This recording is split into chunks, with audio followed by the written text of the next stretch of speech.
What is something that most college students around the world share in common? Well, if you haven't already guessed, it's a lack of sleep. Now, according to the polls conducted by the University of Georgia Health Center, the average student only gets 6 hours of sleep.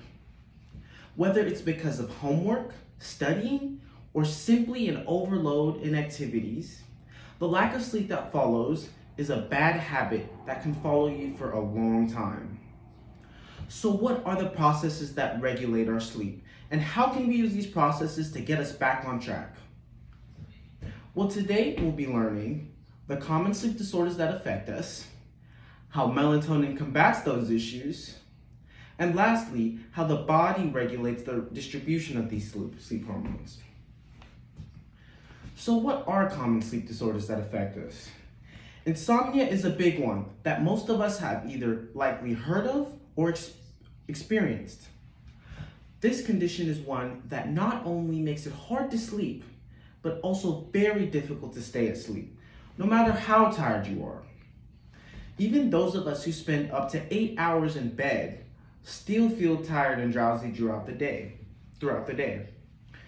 This condition is widespread, and according to the sleepdownfoundation.org, affects 35% of adults.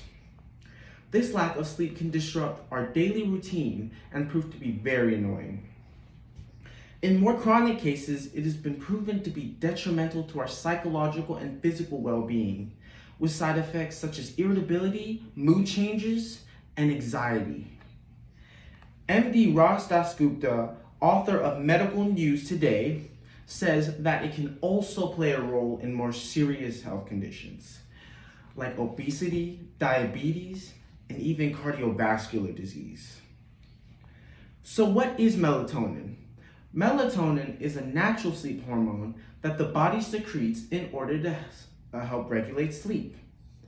And when consumed, a powerful combatant against sleep disorders like insomnia.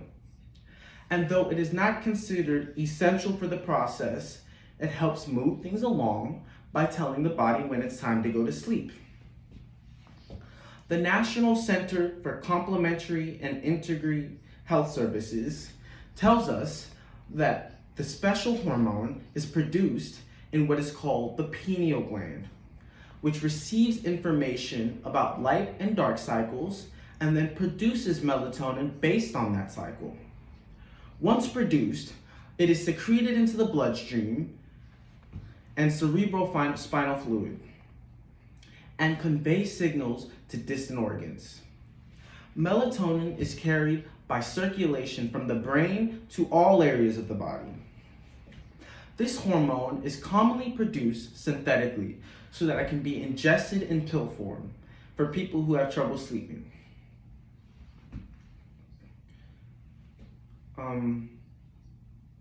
As well as improve their sleep.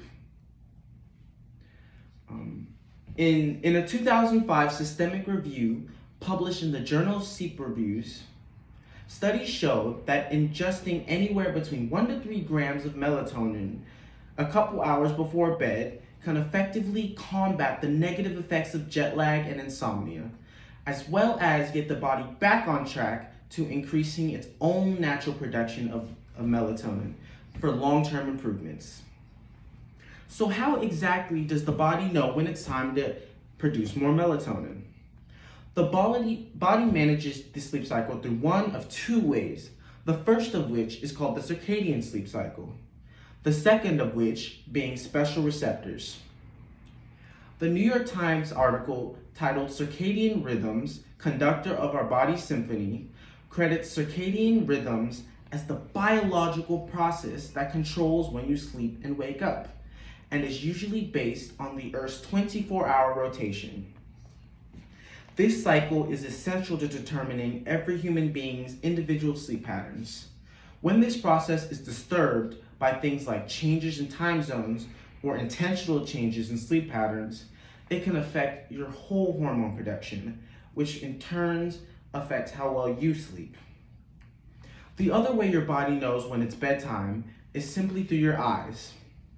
When receptors in the optical nerves begin to receive less light, They signal to the brain that it's getting dark out. The brain then relays this information to the pineal gland, which begins to increase your hormone production.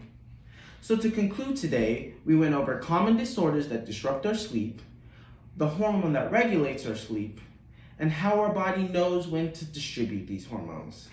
The biggest takeaway from today is that sleep is a process that's very important and at times delicate.